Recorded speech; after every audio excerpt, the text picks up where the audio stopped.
राष्ट्र सर्वप्रथम, राष्ट्र सर्वप्रथम, राष्ट्र सर्वप्रथम, राष्ट्र सर्वप्रथम। राष्ट्र सर्वप्रथम की बात कार्यक्रम में आप सभी राष्ट्रवासियों का हार्दिक स्वागत है। हरियाणा में एक आईपीएस अधिकारी की आत्महत्या से जुड़े मामले पर अपनी पहली सार्वजनिक टिप्पणी में हरियाणा के मुख्यमंत्री नायब सैनी ने मृतक के परिवार के सदस्यों को आश्वासन दिया कि उन्हें न्याय मिलेगा। मणिपुर के बिष्णुपुर और थौबल जिलों में सुरक्षा बलों ने एक प्रतिबंधित संगठन के विभिन्न गुटों के 3 उग्रवादियों को गिरफ्तार किया। असम के मुख्यमंत्री हेमंत बिश्व शर्मा ने कहा कि असम के कछार जिले में 8 करोड़ रुपए मूल्य की याबा टैबलेट और तस्करी की गई सिगरेट जब्त की गई है। तेलुगु देशम पार्टी के नेता एन चंद्रबाबू नायडू ने आंध्र प्रदेश के मुख्यमंत्री के रूप में उनके 15 साल पूरे होने पर बधाई देने के लिए प्रधानमंत्री नरेंद्र मोदी का धन्यवाद व्यक्त किया। पूर्व केंद्रीय मंत्री और वरिष्ठ कांग्रेस नेता पी चिदंबरम ने 1984 में अमृतसर के स्वर्ण मंदिर में आतंकवादियों को खदेड़ने के लिए तत्कालीन प्रधानमंत्री इंदिरा गांधी के निर्देश पर चलाए गए ऑपरेशन ब्लू स्टार को गलत तरीका बताया। पश्चिम बंगाल पुलिस ने दुर्गापुर में एक निजी मेडिकल कॉलेज की द्वितीय वर्ष की एमबीबीएस छात्रा के साथ हुए सामूहिक बलात्कार के मामले में जांच को गति देते हुए एक और व्यक्ति को हिरासत में लिया। दिल्ली सरकार ने राज्य हस्तशिल्प पुरस्कार योजना में 12 साल बाद बड़े सुधार किए हैं। उद्योग मंत्री मजिंदर सिंह सिरसा ने कारीगरों के लिए पुरस्कार राशि 3 गुना करने और अधिक कारीगरों को इसमें शामिल करने के लिए कई नई श्रेणियां जोड़ने की घोषणा की। दिल्ली में पटाखों पर बैन को लेकर अब मामला सुप्रीम कोर्ट तक पहुंच गया है। वहीं इस पर राजनीतिक दलों के नेताओं के बयान भी आ रहे हैं। आम आदमी पार्टी के दिल्ली प्रदेश अध्यक्ष सौरभ भारद्वाज ने भी बयान दिया। केंद्रीय मंत्री मनसुख मंडाविया ने वेदांता दिल्ली हाफ मैराथन 2025 के 20वें संस्करण को हरी झंडी दिखाई। इस दौरान दिल्ली के उपराज्यपाल विनय कुमार सक्सेना, सीडीएस जनरल अनिल चौहान, नौसेना प्रमुख एडमिरल दिनेश के त्रिपाठी भी मौजूद रहे। उत्तर प्रदेश में देश के पहले गृह मंत्री सरदार वल्लभ भाई पटेल की 150वीं जयंती धूमधाम से मनाई जाएगी। इसके लिए योगी सरकार तैयारियों में जुट गई है। प्रधानमंत्री नरेंद्र मोदी ने दिल्ली स्थित भारतीय कृषि अनुसंधान संस्थान में विशेष कृषि कार्यक्रम में भाग लेते हुए 35,440 करोड़ की 2 नई योजनाओं की शुरुआत की। उन्होंने 24,000 करोड़ रुपए की प्रधानमंत्री धन धान्य कृषि योजना और 11,440 करोड़ रुपए के दलहन आत्मनिर्भरता मिशन का शुभारंभ किया। इस मौके पर प्रधानमंत्री ने 5,450 करोड़ रुपए से अधिक की कृषि, पशुपालन, मत्स्य पालन और खाद्य प्रसंस्करण परियोजनाओं का उद्घाटन किया तथा 815 करोड़ की नई परियोजनाओं का शिलान्यास भी किया। इस दौरान प्रधानमंत्री ने कहा कि ये योजनाएं आत्मनिर्भर भारत और ग्रामीण सशक्तिकरण की दिशा में बड़ा कदम है, जो देश के करोड़ों किसानों को सीधा लाभ पहुंचाएंगी। आज देश की आत्मनिर्भरता के लिए, किसानों के कल्याण के लिए 2 महत्वपूर्ण नई योजनाओं की शुरुआत हो रही है। पहली, प्रधानमंत्री धन धान्य कृषि योजना और दूसरी दलहन आत्मनिर्भरता मिशन। ये 2 योजनाएं भारत के करोड़ों किसानों का भाग्य बदलने का काम करेगी। इन योजनाओं पर भारत सरकार करीब 35,000 करोड़ रुपए से ज्यादा खर्च करने वाली है। मैं सभी किसान साथियों को पीएम धन धान्य कृषि योजना और दलहन आत्मनिर्भरता मिशन के लिए बहुत बहुत बधाई देता हूं। साथियों, खेती और किसानी हमेशा से हमारी विकास यात्रा का एक प्रमुख हिस्सा रही है। बहुत जरूरी होता है कि बदलते समय के साथ खेती किसानी को सरकार का सहयोग मिलता रहे, लेकिन दुर्भाग्य से पहले की सरकारों ने खेती किसानी को अपने हाल पर ही छोड़ दिया था। सरकार की तरफ से कृषि को लेकर कोई विजन ही नहीं था, कोई सोच ही नहीं थी। खेती से जुड़े अलग अलग सरकारी विभाग भी अपने अपने तरीके से काम करते थे और इस वजह से भारत की कृषि व्यवस्था लगातार कमजोर होती जा रही थी। 21वीं सदी के भारत को तेज विकास के लिए अपनी कृषि व्यवस्था में भी सुधार करना आवश्यक था और इसकी शुरुआत हुई 2014 के बाद से। हमने खेती को लेकर पुरानी सरकारों के लापरवाह रवैये को बदल दिया। हमने आप सभी किसानों के लिए उनके हित में बीज से लेकर बाजार तक अनगिनत रिफॉर्म किए, सुधार किए। इसके परिणाम आज हमारे सामने है। बीते 11 वर्षों में भारत का कृषि निर्यात करीब करीब 2 गुना हो गया। अनाज उत्पादन पहले जो होता था करीब करीब 900 लाख मैट्रिक टन और बढ़ गया। फल और सब्जियों का उत्पादन 640 लाख मैट्रिक टन से ज्यादा बढ़ गया। आज दूध उत्पादन में हम दुनिया में नंबर 1 है। भारत दुनिया का दूसरा बड़ा फिश प्रोड्यूसर है। भारत में शहद उत्पादन भी 2014 की तुलना में 2 गुना हो गया है। अंडे का उत्पादन भी बीते 11 वर्षों में डबल हो गया है।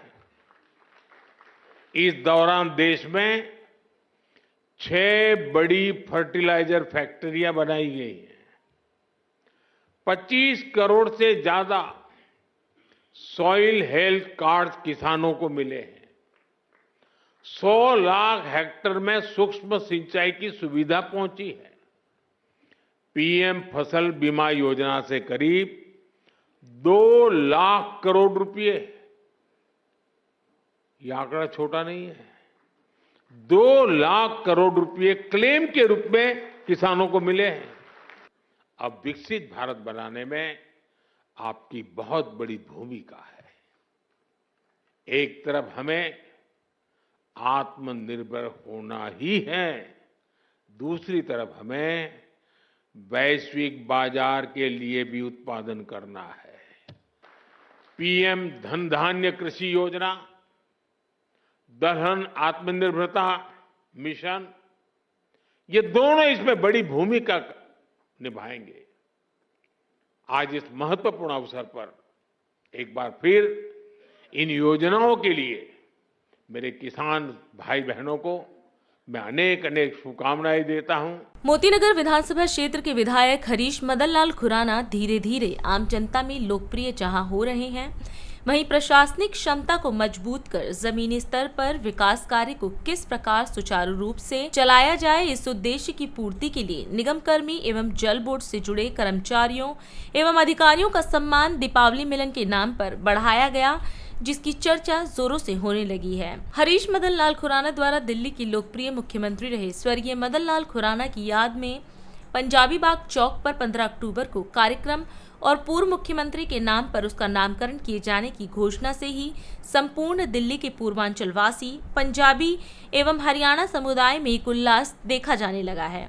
हरीश खुराना जहां सुदर्शन पार्क में सड़क का निर्माण करा रहे हैं, वहीं मोतीनगर में सीवर की नई लाइन भी बदलवाकर सीवर की व्यवस्था ठीक करवा रहे हैं। मोतीनगर विधानसभा क्षेत्र में चारों ओर समस्याएं ही समस्याएं हैं, ऐसे में उसे व्यवस्थित करने में समय तो लगेगा। विधायक हरीश मदन लाल खुराना जिस प्रकार स्ट्रीट लाइट लगवाकर अंधेरे से प्रकाश की ओर क्षेत्र को ले जा रहे हैं, उससे उम्मीद है कि जल्द ही मोतीनगर विधानसभा क्षेत्र अपनी पुरानी छवि वापस लाने में सफल हो जाएगा, अगर इसी प्रकार विकास कार्य ईमानदारी से जारी रहे। मोतीनगर विधानसभा क्षेत्र के विधायक हरीश मदन लाल खुराना ने आज करमपुरा स्थित एक शिक्षालय का भ्रमण किया, जहां समर्पित शिक्षक वर्ग गरीब एवं वंचित बच्चों को प्रतिदिन निःशुल्क शिक्षा प्रदान कर रहे हैं। निरीक्षण के दौरान विधायक खुराना ने बच्चों की रचनात्मकता और प्रतिभा की सराहना की। उन्होंने कहा कि इन बच्चों की कलात्मक अभिव्यक्ति समाज के लिए प्रेरणा स्रोत है। विशेष रूप से एक बालिका द्वारा बनाई गई सुंदर पेंटिंग ने उनका मन मोह लिया, जिसे उन्होंने स्मृति स्वरूप वहीं से क्रय भी किया। हरीश खुराना ने शिक्षकों की मेहनत और समर्पण की सराहना करते हुए कहा कि यह शिक्षालय शिक्षा, कला और संस्कारों के माध्यम से समाज में मानवता एवं सृजनशीलता का दीप प्रज्वलित रखने का प्रेरक उदाहरण प्रस्तुत कर रहा है। मुख्यमंत्री योगी आदित्यनाथ ने भारत रत्न और लौह पुरुष सरदार वल्लभ भाई पटेल की 150वीं जयंती वर्ष के उपलक्ष्य में आयोजित पत्रकार वार्ता को संबोधित किया। इस दौरान उन्होंने कहा कि सरदार पटेल न केवल महान स्वतंत्रता सेनानी थे, बल्कि अखंड भारत के शिल्पकार भी थे। मुख्यमंत्री ने बताया कि प्रधानमंत्री मोदी के नेतृत्व में देश भर में इस अवसर पर विविध कार्यक्रम शुरू किए गए हैं और 6 अक्टूबर को केंद्रीय खेल और युवा कल्याण मंत्रालय ने माई भारत अभियान के तहत युवाओं के लिए विशेष पोर्टल लॉन्च किया है। वहीं आज से सरदार 150@एकता मार्च की शुरुआत हो रही है, जो 31 अक्टूबर से 6 दिसंबर तक चलेगी। साथ ही मुख्यमंत्री ने देशवासियों से इस एकता मार्च में शामिल होकर लौह पुरुष सरदार पटेल को नमन करने की भी अपील की। आज की ये पीसी मुख्य रूप से लौह पुरुष सरदार वल्लभ भाई पटेल जी की 150वीं जयंती के कार्यक्रम के उपलक्ष्य में आयोजित होने वाले विभिन्न कार्यक्रमों के बारे में अवगत कराने और उत्तर प्रदेश जो देश की आबादी का सबसे बड़ा राज्य है, उस राज्य में इस कार्यक्रम का शुभारंभ करने की दृष्टि से यहां पर आयोजित की गई है। लौह पुरुष सरदार वल्लभ भाई पटेल महान स्वतंत्रता संग्राम सेनानी होने के साथ ही अखंड भारत के शिल्पी भी हैं।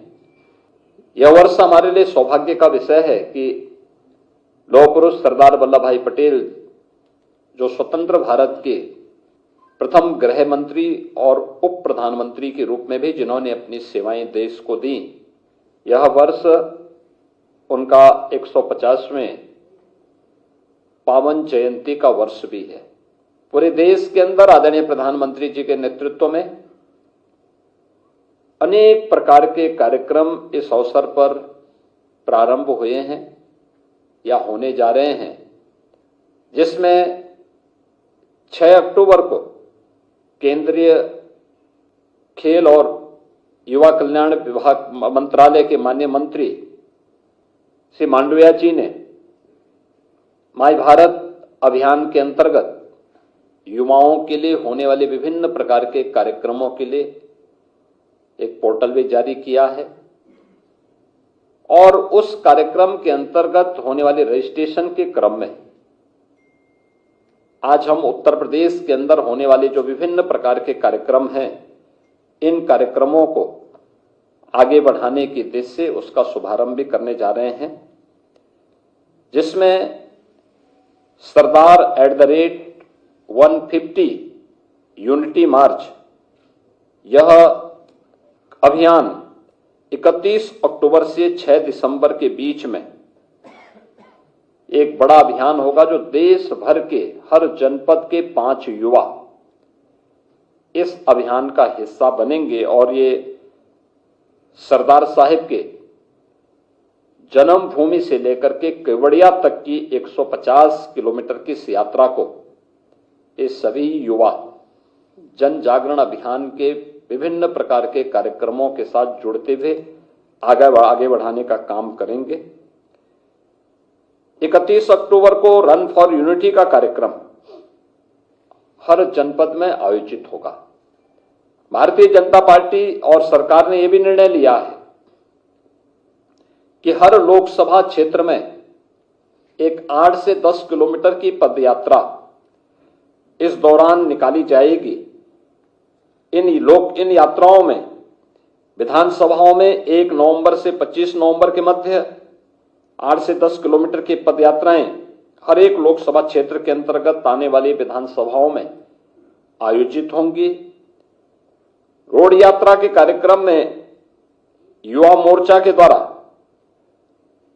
पदाधिकारियों के द्वारा 2 मशहूर खिलाड़ी कलाकार द्वारा प्रदेश के सभी जनपदों के 5-5 प्रतिनिधियों को यहां से 4 प्रमुख केंद्रों में बस द्वारा करमसद यानी जो सरदार साहब की पावन जन्मभूमि है वहां तक पहुंचाने और वहां से फिर पदयात्रा के माध्यम से वे 150 किलोमीटर की इस पदयात्रा का भाग बनेंगे। इस राष्ट्रीय पदयात्रा में सरदार साहिब की जन्मभूमि करमसद से स्टैच्यू ऑफ यूनिटी केवड़िया तक की यात्रा गुजरात में आयोजित होगी, जो राष्ट्रीय पदयात्रा होगी, जिसमें हजारों युवा इस अभियान का हिस्सा बनेंगे। भारतीय जनता पार्टी के स्तर पर जो कार्यक्रम यहां पर आयोजित किए गए हैं, इसके लिए हम लोगों ने हर संसदीय क्षेत्र में 8 से 10 किलोमीटर की 3 दिवसीय यात्रा का आयोजन रखा है। अखिल भारतीय कांग्रेस कमेटी मुख्यालय नई दिल्ली में कांग्रेस नेता जयराम रमेश ने आज प्रेस वार्ता को संबोधित किया। इस दौरान उन्होंने कहा कि आज 12 अक्टूबर 2025 है और आज ही के दिन सूचना का अधिकार अधिनियम को लागू हुए पूरे 20 साल हो गए हैं। जयराम रमेश ने बताया कि यूपीए सरकार ने शासन में पारदर्शिता और जवाबदेही लाने के उद्देश्य से 6 ऐतिहासिक कानून लागू किए थे, जिनमें सूचना का अधिकार अधिनियम 2005, ग्रामीण रोजगार गारंटी अधिनियम 2005, वन अधिकार अधिनियम 2006, शिक्षा का अधिकार अधिनियम 2009, राष्ट्रीय खाद्य सुरक्षा अधिनियम 2013 और भूमि अधिग्रहण अधिनियम 2013 शामिल हैं। आज 12 अक्टूबर 2025 है और आज ही के दिन ठीक 20 साल पहले ऐतिहासिक सूचना का अधिकार अधिनियम 2005 लागू हुआ। तो आज 20वीं सालगिरह है आरटीआई एक्ट का। ये एक मेरे विचार में क्रांतिकारी अधिनियम था और अगले दशक में और 6 ऐसे परिवर्तनकारी अधिनियम कांग्रेस के नेतृत्व में यूपीए की सरकार ने लागू की। पहले सूचना का अधिकार अधिनियम, उसके बाद में ग्रामीण रोजगार गारंटी का अधिनियम, जो आज मनरेगा के नाम से जाना जाता है। इस श्रृंखला में तीसरा अधिनियम वन अधिकार अधिनियम 2006, उसके बाद में शिक्षा का अधिकार अधिनियम 2009, तत्पश्चात खाद्य सुरक्षा कानून राष्ट्रीय खाद्य सुरक्षा अधिनियम 2013 और कुछ ही दिन बाद नया भूमि अधिग्रहण अधिनियम 2013। तो सूचना का अधिकार अधिनियम ने एक परिवर्तनकारी दशक शुरू किया और 20 साल बाद आज हकीकत क्या है, उसके लिए ये प्रेस कॉन्फ्रेंस बुलाया गया है। सूचना का अधिकार अधिनियम का मकसद था कि शासन में पारदर्शिता लाई जाए, जवाबदेही लाई जाए और एक नया काम करने का तरीका, ताकि जो इंफॉर्मेशन सरकारी फाइलों में और सरकारी अफसरों में छिपा रहता है वो जनता को हासिल हो अधिकार के रूप में। इस दशक में ये सब जो कानून, जो अधिनियम मैंने आपको गिनवाया है, सुनाया है, ये अधिकार आधारित अधिनियम है। पहली बार हमारे देश में जब डॉक्टर मनमोहन सिंह जी प्रधानमंत्री थे, अधिकार आधारित अधिनियम, राइट्स बेस्ड लेजिस्लेशन, जिसकी शुरुआत राइट टू इंफॉर्मेशन 2005 से हुआ। जैसा कि मैंने कहा, इसका मकसद था पारदर्शिता लाना, प्रशासन को और अकाउंटेबल करना और जनता के हाथ में जानकारी हासिल करना। तो जानकारी फाइलों में और अफसरों में छिपा रहता था। एक संवेदनशील शासन के लिए आरटीआई जरूरी माना गया था और आरटीआई से एक दबाव आया प्रशासन पर 2004 से लेकर 2005 से लेकर 2013 तक। 2014 और 2019 के बीच में कोई छेड़छाड़ नहीं हुई इस अधिनियम से। अधिनियम लागू होता रहा, पर 2019 जुलाई के महीने में पहली बार महत्वपूर्ण संशोधन लाए गए इस अधिनियम में। इन संशोधनों का मकसद था कि जो अधिकार दिए गए हैं कानून द्वारा सेंट्रल इंफॉर्मेशन कमीशन को, और जो अधिनियम बनाया गया उसको और कमजोर करें। पर क्यों संशोधन लाए मोदी सरकार? 5 कारण थे। पहला कारण यह था कि आरटीआई जो इंफॉर्मेशन कमीशन है, सेंट्रल इंफॉर्मेशन कमीशन के मुखिया है, जो सीआईसी है, उन्होंने एक निर्णय दिया कि प्रधानमंत्री के तथाकथित degree MA in entire political science की जानकारी हासिल होनी चाहिए। तो नाराजगी का पहला कारण पीएम की तथाकथित एमए एंटायर पॉलिटिकल साइंस की डिग्री। अभी समय है एक ब्रेक का। हम चलते हैं ब्रेक पर, आप कहीं जाए नहीं, छोटा सा ब्रेक। श्रेया फर्निशिंग लेकर आया है आपके लिए होम कलेक्शन, जिसमें आपको मिलता है upholstery fabric, designer curtains, home and office decoratives, carpets and sofa cover कम से कम दाम में कीर्ति नगर में आपके लिए उपलब्ध है। Kamal Buildtech Private Limited, fulfilling promises. With our professional team and experience of delivering projects, in past we guarantee you peace of mind and top quality work in an affordable price.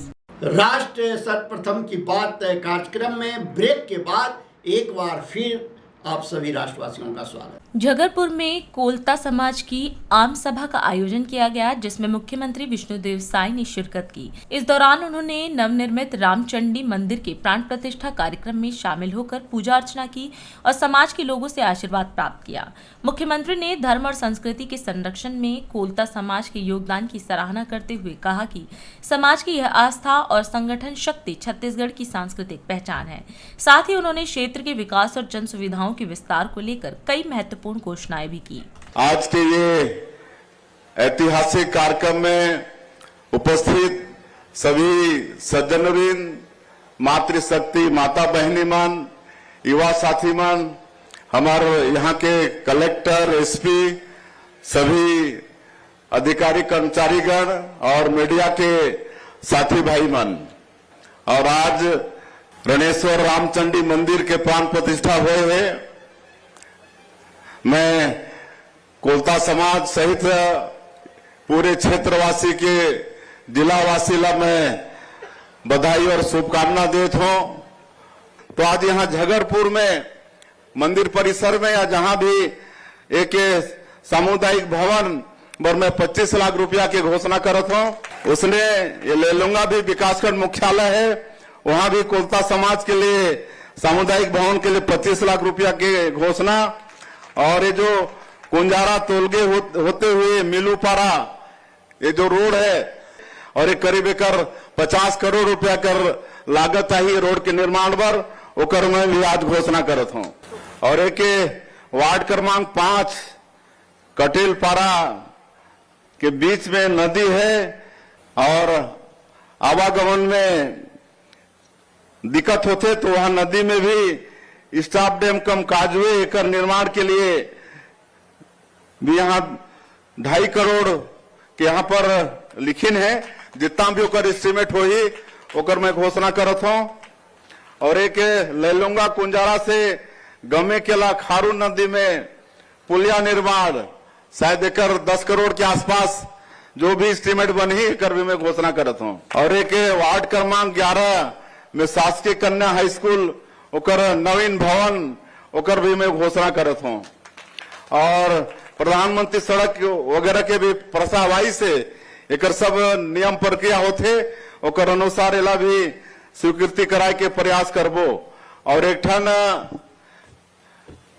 हमरे द्वारा राठिया जी करवाए inauguration एक महाविद्यालय के छात्रा मन के छात्रावास पर, लेकिन वहां पानी की समस्या है तो कलेक्टर साहब मैं बोले हो वहां कुछ प्रक्रिया भी वहां भी अधूरा है तो सबला पूरा करके जल्दी से जल्दी वो छात्रावास भी शुरू हो जाए एकर भी प्रयास हो ही। अंत में एक बार फिर से आप सबला बहुत बहुत धन्यवाद और बहुत बहुत आप मन के स्वागत अभिनंदन।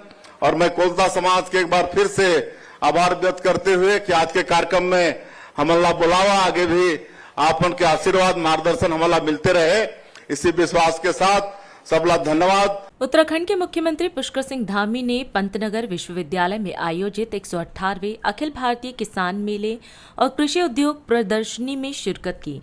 उन्होंने नकल विरोधी कानून, समान नागरिक संहिता और किसान की प्रगति विषय पर आयोजित संगोष्ठी में उत्तराखंड की कृषि प्रौद्योगिकी और सामाजिक विकास में हुई उपलब्धियों पर अपने विचार साझा किए। मुख्यमंत्री ने इस अवसर पर पंतनगर विश्वविद्यालय द्वारा विकसित नई दलहनी प्रजातियों का लोकार्पण और पंतनगर प्रवाह पुस्तक का विमोचन किया। अपने संबोधन में उन्होंने कहा कि प्रधानमंत्री के मार्गदर्शन में राज्य सरकार किसानों, युवाओं और समाज के सभी वर्गों के सशक्तिकरण के लिए निरंतर कार्य कर रही है। प्रधानमंत्री किसान सम्मान निधि योजना के तहत उत्तराखंड के लगभग 9 लाख किसानों को हर वर्ष 6,000 की अधिक सहायता दी जा रही है। अखिल भारतीय किसान मेला एवं संवाद कार्यक्रम के इस कार्यक्रम में सभी किसान भाइयों एवं बहनों और विश्वविद्यालय के हमारे सभी विभागाध्यक्ष, सभी वैज्ञानिक, सभी प्रोफेसर और विश्वविद्यालय के सभी मेरे प्रिय छात्र एवं छात्राएं। और इस वर्ष किसान मेले की इस प्रदर्शनी में 400 से अधिक स्टॉल लगाए गए हैं, जिनमें 200 से अधिक स्टॉल देश के विभिन्न राज्यों से आए कृषि क्षेत्रों से जुड़े हुए स्टार्टअप जो उद्यमियों द्वारा लगाए गए हैं। ये आयोजन केवल कृषि उत्पादों एवं यंत्रों तक ही सीमित नहीं होते, बल्कि किसानों, वैज्ञानिकों और उनके उद्यमियों के बीच ज्ञान, अनुभव और नवाचार के आदान प्रदान के लिए बहुत महत्वपूर्ण माध्यम बनते हैं। इस प्रकार से कृषि मेलों के माध्यम से यहाँ हमारे किसान भाइयों को बहुत सुविधा होती है। एक ही स्थान पर नवीनतम कृषि तकनीकों, उन्नत बीजों, आधुनिक यंत्रों और नई शोधों की जानकारी वो प्राप्त कर सकते हैं और वहीं उन्हें विशेषज्ञ के अनुभव से सीखने और अपने अनुभव साझा करने का भी यहाँ पर अवसर मिलता है। मुझे पूरा विश्वास है इस मेले में प्रदर्शित की जा रही आधुनिक तकनीकी और नवाचारों के माध्यम से हमारे किसान भाई पारंपरिक तरीकों के साथ साथ नई वैज्ञानिक विधियों को अपनाकर अपनी खेती को और अधिक उत्तम बनाएंगे और अधिक टिकाऊ बनाएंगे और लाभकारी बना पाएंगे, जिससे आने वाले समय में उनकी आय दोगुनी हो, जो आदरणीय प्रधानमंत्री जी का भी विजन है, बल्कि प्रदेश की कृषि व्यवस्था भी और देश की अर्थव्यवस्था भी सशक्त बने, समृद्ध बने। भाइयों बहनों, आदरणीय प्रधानमंत्री जी के नेतृत्व में आज भारत विकसित भारत के संकल्प को लेकर तेजी से आगे बढ़ रहा है। योजनाबद्ध तरीके से आज देश के अंदर काम हो रहा है और इसी संकल्प के साथ केंद्र सरकार द्वारा अन्नदाताओं की आय को दोगुना करने के लिए निरंतर प्रयास किए जा रहे हैं। और अधिक खबरों के लिए आप हमारे YouTube चैनल दैनिक इंडिया दर्पण को अभी सब्सक्राइब करें और नोटिफिकेशन के लिए बेल आइकन को प्रेस करना ना भूलें। आज हम इस कार्यक्रम में आपसे विदा लेते हैं। आप अन्य खबरों के लिए बने रहें। राष्ट्र सर्वप्रथम, वंदे मातरम, जाग उठा है भारत। राष्ट्र सर्वप्रथम, राष्ट्र सर्वप्रथम।